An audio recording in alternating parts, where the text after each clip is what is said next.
We can just sound check, girls. Say 1, 2, 3, 1, 2, 3. 1, 2, 3.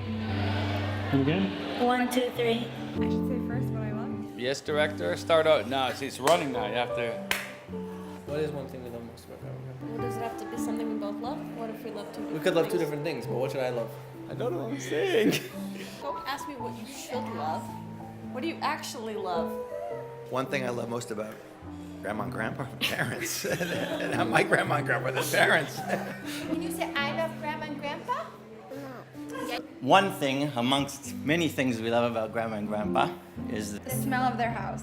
There's food, there's drinks, there's TV, there's a pool. They always have a lot of food. The accumulative, not accumulative. Trying to be all fancy over here.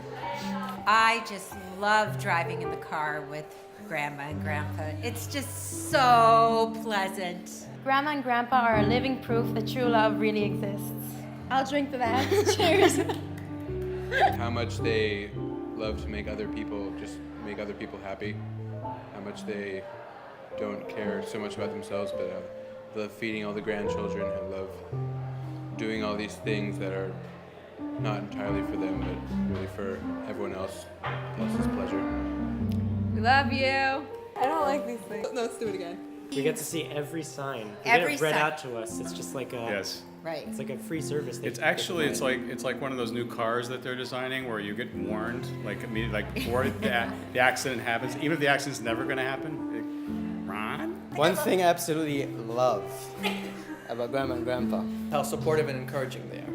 And I would say that me being the talented writer that I am today would not have happened if not for their continuous support.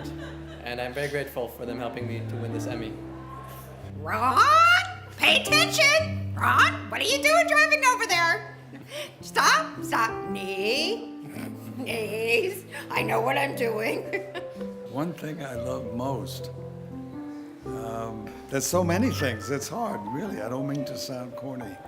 Their incredibly young spirit and their curiosity. And despite the fact that they're in their, is it their 9th decade? Is it their 9th or their 8th? At least.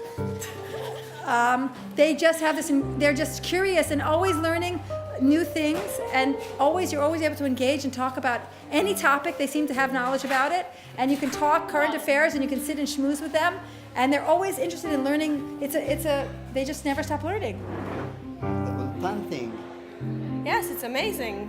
She is a tremendously giving person, really giving to me and to the whole world around her. You kids can testify to that. So, anyway. Not so much. No? Could do better. And modest, too. Be mildly sarcastic. I can't be this fluffy. we always feel welcome. It's always fun to visit, and always nice to be by them. They have so much life experience, so they have so much advice to give over on everything. Anything they have good advice. They inspire us to do even the hardest things. Like they say it's impossible to learn a different language, and they've proved it wrong. Okay, I have to say that again. Right? Well, it's a little microcosm. Right. Yeah. That's like. Aaron, thank you for adding that. Yeah. I did. I added it. So I'm grateful, first of all, for him and their involvement in him. They're very nice, and they always are very welcoming, and I always feel like I'm really at home whenever I go there, and they're just very nice and supportive. Me? There's just so many things that I love about Grandma and Grandpa. How can you take people that are so special and say You're being only pathetic one right now. thing? Well, she stole basically half of my line. How they are unflinchingly engaged with whatever they're doing, whether it's with family, their causes, whatever they believe in. Just the whole process of moving here at this late stage in life, how engaged and committed they are to everything in their lives. It's something that I think we could all emulate, be proud of. That I always know that I've got somewhere to go. That if to go to the pool or have whipped cream, and she shouts at me all the time that I have the whipped cream that's hers, or to go to our lovely house and ask her what's new, and just fun. Well, besides they brought me into the world, that's a pretty good one. It's that they were able to, after so many years, actually totally uproot their life and come to Israel is absolutely fantastic. I mean, I didn't think I'd be able to do that. That they did it after 30-something years later is absolutely unbelievable. Kol hakavod. It's really awesome to have them 2 train stops away. It's amazing. I love it for my kids. I think they're a great influence on them. It's really nice. Just their life experience and the advice they give and the way they listen. They're just really, really awesome grandparents. It's nice for me to have a grandparent version here, so close to home.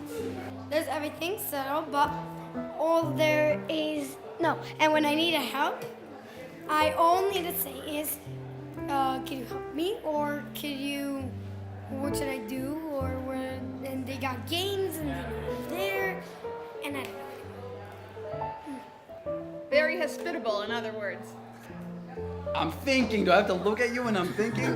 לא הרבה מבוגרים ילכו בגילם ללמוד אולפן. Not a lot of adults, people, gonna go to learn in ulpan. What? עצם היכולת שלהם בגיל כזה מראה על זוגיות מדהימה. The fact of the ability of two young couples.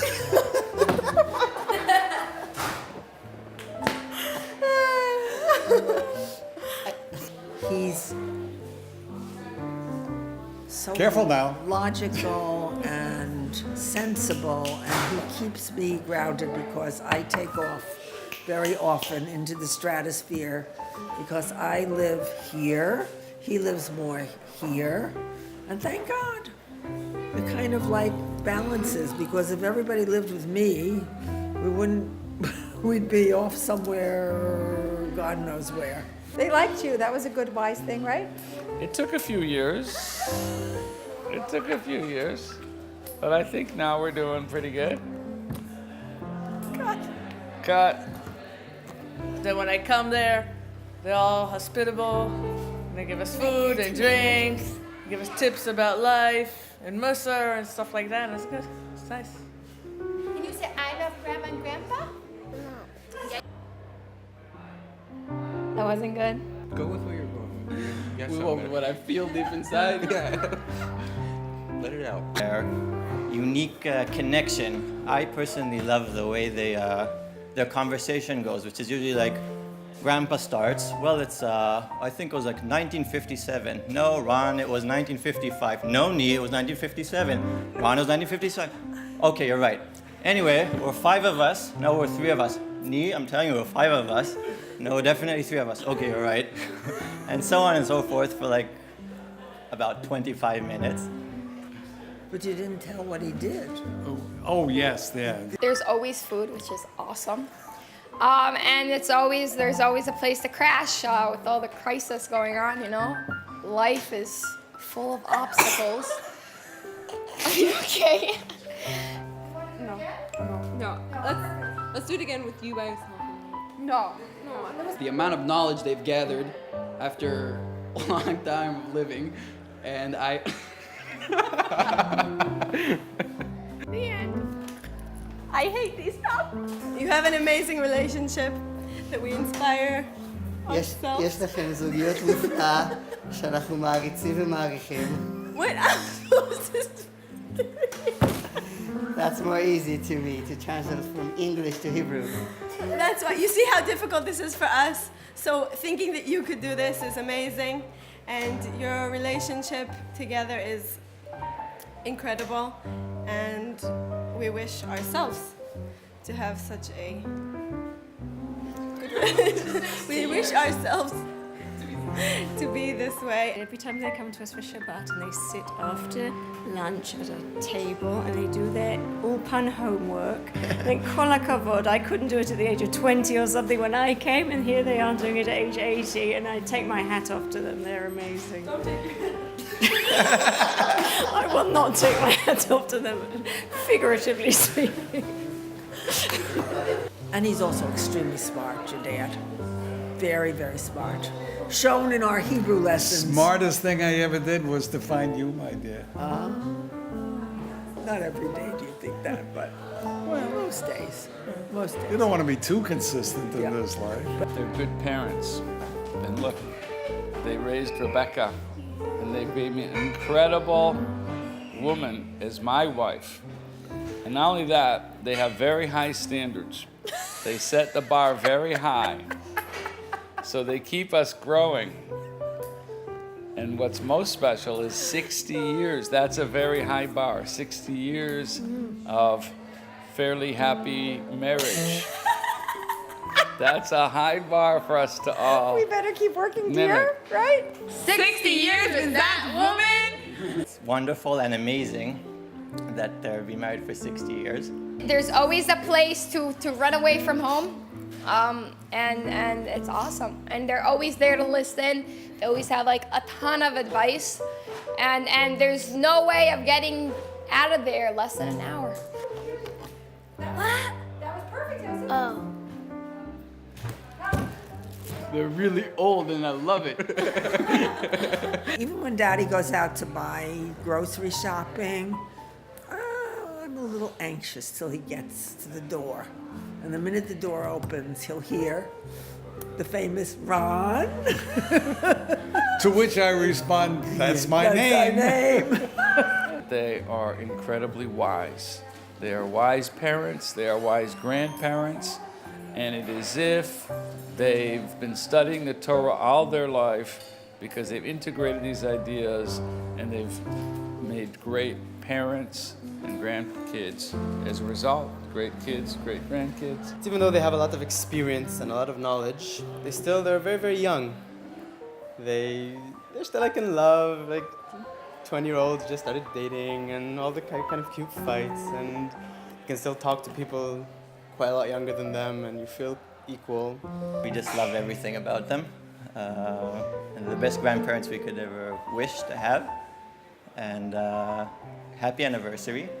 We love you very much, and we hope to celebrate 120th anniversary in 60 years' time. And Grandpa waking up in the middle of the night to turn the boiler on, which is always lots of fun. I certainly enjoy immensely the connection with our grandchildren, and I hope that they enjoy the same in reverse. All the wisdom they've gathered throughout the years. I love calling them up if I have a question about life, about what I should do, what I shouldn't do, all the mistakes I've made, whether I should regret it, not regret it. I love calling Grandma up and just hearing what she has to say, all her musser, all her speeches. She always has good advice to give me. Same goes for Grandpa. If I have any medical advice, stuff like that, they're always a source of information and wisdom and lots of years of living and happily living, and happy anniversary, everyone. They gave me a small?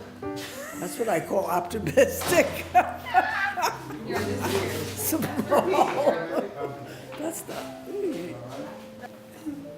That's not a kiss.